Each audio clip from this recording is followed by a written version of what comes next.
जय गुरु जी। संगत जी, गुरु जी महाराज से लाखों करोड़ों लोग जुड़ रहे हैं।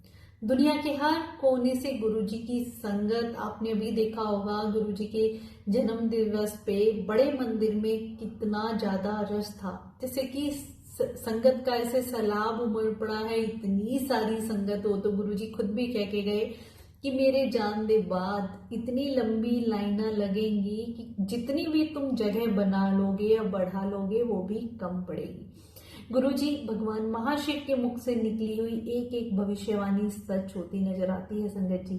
पर आपको पता है संगत जी, ये भीड़ तो लाखों की है, पर गुरुजी की संगत केवल मुट्ठी भर है। और हमें भी गुरुजी की वही मुट्ठी भर संगत बनना है। उसके लिए हमें क्या करना है संगत जी, हम इस बात को समझें। जब हम गुरुजी महाराज की पुरानी सत्संग भी सुनते हैं या जितना कुछ हमने गुरुजी से सीखा है, उसे यही समझा है कि गुरुजी कब हमें ब्लेस करते हैं, गुरुजी की ब्लेसिंग हमें कब मिलती है, कब हम गुरुजी की प्यारी संगत बन सकते हैं। वो मुट्ठी भर संगत जिसे गुरुजी अपनी कृपा बरसाते हैं संगत जी। वरना भीड़ तो लाखों करोड़ों की है, गुरुजी के दर पे आती है, काम बना तो आए, नहीं बना दोबारा फिर मुड़ के नहीं आए, विश्वास किया नहीं किया, ऐसे ही चले कि देख एक बार जाके देखते हैं, लेटेस्ट ट्राई करते हैं, या ये सब संगत जी। पर इस बात को समझें, जब गुरुजी के टाइम में भी दरबार लगा करता था तो संगत बिल्कुल पिन ड्रॉप साइलेंस होगी वहां बैठा करती थी। उस सत्संग में कोई भी ऐसी मतलब बातचीत ना होना, संगत का ध्यान केवल गुरुजी के चरणों में होता था। वही संगत गुरुजी की मुट्ठी भर थी। आजकल क्या है संगत जी, हम चाहे बड़े मंदिर चले जाएं, सत्संग में चले जाएं, ध्यान कहाँ होता है हमारा। हमारा ध्यान कौन आ रहा है, कौन जा रहा है, किसने क्या पहना है, और अधिकतर संगत का ध्यान तो अपने मोबाइल फोन से ही नहीं हटता है। तो गुरुजी की कैसे ब्लेसिंग मिलेगी जब तक हम गुरुजी के दर पे भरे हुए जाएंगे। अपनी चिंताएं परेशानी या अपने मंदिर में है ध्यान, हमारा घर पे है या कारोबार में है, तो हमारी हाजिरी गुरुजी के दरबार में कैसे लगेगी संगत जी। ये बात आप समझ लें, जब तक हम वहां जीरो बन के नहीं जाएंगे गुरुजी की ब्लेसिंग नहीं मिलती है।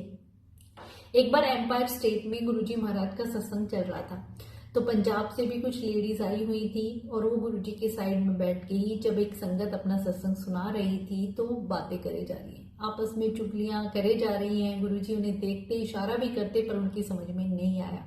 संगत जी, उस वक्त भी गुरुजी यही समझाना चाहते थे कि वो जो 2 घंटे आप चाहे बड़े मंदिर में जाते हैं, जितना वक्त वहां बिताते हैं, गुरुजी के सत्संग में जाते हैं, वो कहते हैं ना, इतना अनमोल समय हमारे लिए है। कितनी जन्मों के कर्म एक पल में गुरुजी उस वक्त हमारे काट देते हैं। क्या हम 24 घंटे में से वो 2 घंटे या 1 घंटे नहीं निकाल सकते अपने भगवान के लिए। उस वक्त अगर हम अपना मोबाइल भी एक तरफ बंद करके रख दें, जो गुरुजी अक्सर कहा करते थे, अपने मोबाइल अपनी गड्डी बिछी छड़ के आया करो, तो इन चीजों का क्या मतलब था संगत जी। जब तक हम गुरुजी के वचनों पे, उनकी बातों पे ही नहीं चलेंगे फिर ब्लेसिंग कैसे मिलेगी। फिर संगत शिकायत करती है, हम इतने सालों से जुड़े, इतनी बार मंदिर गए, हमारे काम नहीं बन रहे। काम कहाँ से बनेंगे जब तक हमारे अंदर के विकार हैं वही दूर नहीं होंगे, तो उस परमात्मा तक हम कैसे पहुंचेंगे संगत जी। गुरु जी क्यों कहा करते कि अपना भांडा मांझ के मेरे पास आया करो। भांडे का मतलब क्या है, हमारा मन हर प्रकार की चिंता परेशानी नेगेटिव थॉट्स या किंतु परंतु जितने भी हमारे मन में डाउट होते हैं या ईगो होती है, उससे भर के हम गुरुजी के पास जाते हैं। अब आप एक बर्तन में, जो बर्तन पहले से ही गंदा है, उसमें अगर दूध डालेंगे तो फट जाएगा ना संगत जी। तो हम पहले से ही भरे हुए हैं, अगर जब तक इन विकारों को नहीं छोड़ेंगे तब तक गुरुजी हमें कैसे ब्लेस करेंगे। आपको पता है संगत जी, गुरुजी के बड़े मंदिर में जो गुरुजी महाराज का मेन हॉल है दरबार का, उसके पास जो सीढ़ियां हैं जिनको चढ़ के हम वहां जाते हैं, उन सीढ़ियों को कभी भी हमें टच नहीं करना है। गुरुजी ने वो हमारे अवगुणों की बताई कि काम क्रोध लोभ मोह अहंकार, इन पांचों को तुम अपने पैरों से रोंद के जब मेरे पास आओगे, खाली मन, एक कहते हैं ना निर्मल मन, बच्चे की तरह भाव लेके आओगे तो ब्लेसिंग भर के ले जाओगे। अक्सर मैंने देखा है संगत उन सीढ़ियों को हाथ से, ऐसे नॉर्मली मंदिरों में जाते हैं तो सीढ़ियों को टच करते हैं, उन्हें हमें टच नहीं करना है। उन विकारों को अगर आप माथे पे लगा के लेके जाओगे तो गुरुजी की ब्लेसिंग कैसे मिलेगी। तो इस बात का खास ध्यान रखें जो भी नई संगत है कि उन सीढ़ियों को हमें टच नहीं करना है। अपनी ईगो, अपना कहते ना हमारा कोई पद है, हम डॉक्टर हैं, टीचर हैं, प्रोफेसर हैं, मन में बिल्कुल भी ना लाए, गुरु जी की संगत में है, हम वहां पे गुरु जी के दर पे एक भिखारी हैं और उनकी भक्ति और प्यार की हमारी मांग है। और एक निर्मल मन से जब वहां जाते हैं और हमारा ध्यान केवल वही होता है संगत जी, गुरु जी जो भी संगत आया करती केवल उनका मन ही पढ़ते थे, किस भाव से आए हैं, किस कामना के साथ आए हैं और पिछले जन्म के इनके क्या कर्म है। अब परमात्मा है, परमात्मा तो किसी भी संगत को देखते ही पहचान जाया करते कि इसके कितने जन्मों के कर्मों की फाइल उनके सामने खुल जाती है संगत जी। जो हमारे पिछले जन्म में कर्म किए हैं, अगर हमने गलत कर्म किए हैं तो वो दुख हमें इस जन्म में भुगतने ही पड़ेंगे। पर जब परमात्मा हमारे साथ है तो वो दुख भी दुख नहीं रह जाते हैं, वो भी हमें सुख का अनुभव देने लगते हैं संगत जी। इस बात को आप समझें। गुरु जी की ब्लेसिंग, वो कहते हैं ना, हम चाहे कितना ही सत्संग में चले जाएं, गुरु जी के बड़े मंदिर चले जाएं, या हम अमृत वेले भी उठ रहे हैं, हर प्रकार से पूजा पाठ सब कुछ कर रहे हैं, फिर भी हमें ब्लेसिंग नहीं मिलती। आपको पता है संगत जी, जितना आप वो अमृत का घड़ा रोज भरते हैं उसमें से छेद है उस घड़े में, और वो चोर काम क्रोध लोभ मोह अहंकार वो सारा अमृत रोज चुरा के ले जाते हैं। और हम समझ ही नहीं पाते हैं कि हमारी पूजा भक्ति सब कुछ काम ही नहीं आता है, वो कैसे आएगा संगत जी। आप सत्संग में गए, 2 घंटे आपने गुरुवाणी सुनी, और चाय प्रसाद लेते वक्त या फिर लंगर प्रसाद लेते वक्त 1 सेकंड ही आपने किसी की कुछ मिनट बुराई कर दी, निंदा कर दी, तो आपने सब कुछ वहीं गवा दिया। जो अमृत लिया चखा वो वहीं पे आप छोड़ आए, अपने घर तक लेके ही नहीं आए संगत जी। निंदा करना, गुरु जी भी इस चीज के सख्त खिलाफ थे, बहुत सी संगत को टोक दिया करते थे। जब एक आंटी फॉरेन कंट्री से आया करती तो गुरु जी कहते हैं, आंटी 3 दिन तो दरबार लगता है, बाकी 2 दिन आप हफ्ते में क्या करते हो जब बाहर से आते हो? तो वो कहती है, गुरु जी मैं अपने रिश्तेदारों से मिलती हूँ, उनके पास जाते हैं, बैठते हैं, डिनर पे जाते हैं, ऐसे गेट टुगेदर करते हैं। तो गुरु जी कहते हैं, रिश्तेदार तुम्हारे सामने किसी की निंदा करते हैं और वो निंदा तुम सुनते हो, जो कि तुम्हें नहीं सुननी है और ना ही करनी है। इससे हमारे कर्म बढ़ते हैं संगत जी। हम किसी की बुराई सुनते हैं या करते हैं तो उनके जो बुरे कर्म है वो हमारे ऊपर आ जाते हैं, हमारी पॉजिटिविटी उनको चली जाती है। तो हमें अपने काम क्रोध लोभ मोह अहंकार ईगो अहंकार इतनी बड़ी है संगत जी। जो भी संगत ईगो में आया करती ना, अहंकार जिनके मन में होता, गुरुजी उन्हें ब्लेस तब तक नहीं करते थे जब तक वो बिल्कुल जीरो ना हो जाते, मतलब अहंकार उनका खत्म नहीं हो जाता।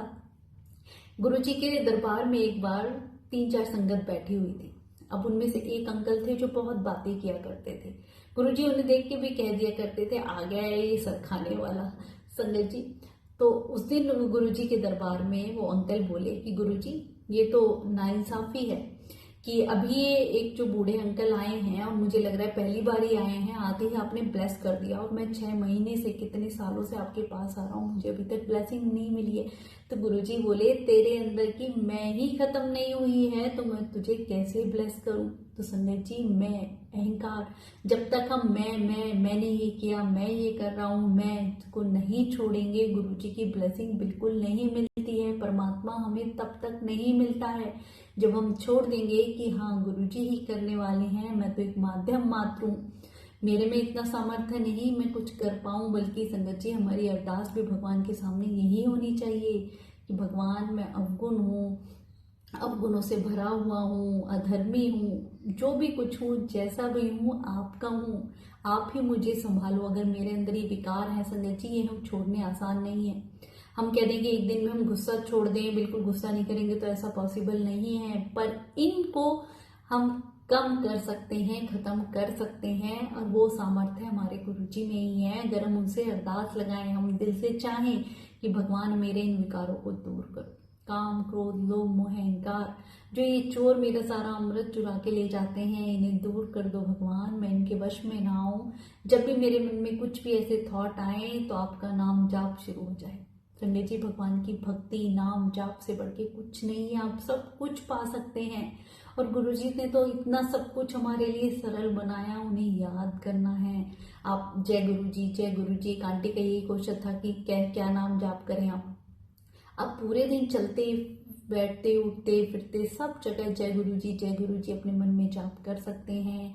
गुरु जी का महामंत्र है ओम नमः शिवाय, शिव जी सदा सहाय, ओम नमः शिवाय, गुरु जी सदा सहाय। संगत जी सच में नियम बना के इस मंत्र को आप जप के देखिए, आप गुरु जी के साथ ऐसा कनेक्शन बनता चला जाएगा ना, गुरु जी सब संभाल लेते हैं। तो एक बार कोशिश तो करिए ना संगत जी। ऐसा नहीं है कि सब कुछ हमें यूं ही मिल जाएगा। परमात्मा कलयुग में आसान है, पर एक कदम हम बढ़ाएं तो हमारे गुरुजी 100 कदम हमें तैयार खड़े हैं लेने के लिए कि भक्त मेरे पास आए तो सही। संगत जी वो तो आए ही संगत का कल्याण करने, और आज भी कर रहे हैं। एक ज्योत के रूप में, एक शक्ति के रूप में हर घर में विद्यमान है, जहाँ गुरुजी का स्वरूप है संगत जी। तो अब हमने ये समझ लिया कि हम गुरु जी की मुट्ठी भर संगत कैसे बन सकते हैं। बाकी भीड़ तो बहुत है संगत जी, उस भीड़ में हमें शामिल नहीं होना है। मुट्ठी भर संगत बनने के लिए हमें अपने जितने भी अवगुण हैं धीरे धीरे उन पे काम करना है, उन्हें कम करना है, गुरु जी के चरणों में उन्हें सौंप देना है। और जब भी हम गुरु जी महाराज के सत्संग में जाते हैं, बड़े मंदिर में जाते हैं, तो वो जो 1 या 2 घंटे हमें भगवान के लिए मिलते हैं, उस वक्त हमारा ध्यान बस उनके चरणों में ही हो, इधर उधर ना भटके। ऐसा ना हो कि हम मंदिर में होके भी गैर हाजिर हों, और घर में भी अगर हम गुरु जी को सच्चे दिल से याद कर रहे हैं तो वह हमारी हाजिरी गुरु जी के दरबार में लग जाती है। उस परमात्मा के दर पे हम बड़े भाग्य से पहुंचते हैं संगत जी। कोई हमारे पूर्व जन्म के कर्म ही है, भक्ति है जो सामने आती है, जो गुरु जी के दर पे हमें ले आती है। क्योंकि बिना उनकी मर्जी के हम उनके पास जा भी नहीं सकते हैं, तो उन्होंने हमें बुलाया है, इतना सुंदर अवसर दिया है, तो हमें जाके उनके चरणों में बैठ जाना है। सब कुछ छोड़ के उस वक्त ध्यान केवल अपने गुरुवर पे लगा दिया करो संगत जी। जो भी शब्दवाणी चलती है उसका आपने वहां पे जाके रस ही नहीं लिया, वहां जाके वो आनंद ही नहीं उठाया, वो पॉजिटिव ऑरा जो गुरुजी ब्लेसिंग देते हैं वही नहीं ली, तो वहां जाने का क्या फायदा है। हम वहां जाके भी बातें करें, हमारा ध्यान इधर उधर हो, या सोशलाइजेशन या गेट टुगेदर की तरह से सेलिब्रेट करें, तो बिल्कुल गलत है। सत्संग को सत्संग की तरह ही करें। वो ध्यान केवल हमारा भगवान के लिए है, वो समय इतना कीमती है, उसका एक एक पल हमारे कितने जन्मों के कर्म कष्ट परेशानी को उस वक्त गुरुजी काट देते हैं। पर हम ही कई बार अपनी गलतियों के कारण उस समय को ऐसे बर्बाद कर देते हैं जो हमें नहीं करना है। आप एक बार जो मैंने ये बातें बताई हैं इन पे अमल जरूर करना संगत जी, इन्हें जीवन में अपना के देखना, और फिर देखना गुरुजी की ब्लेसिंग कैसे हमें भर भर के मिलती है। अनंतम शुक्राना गुरु।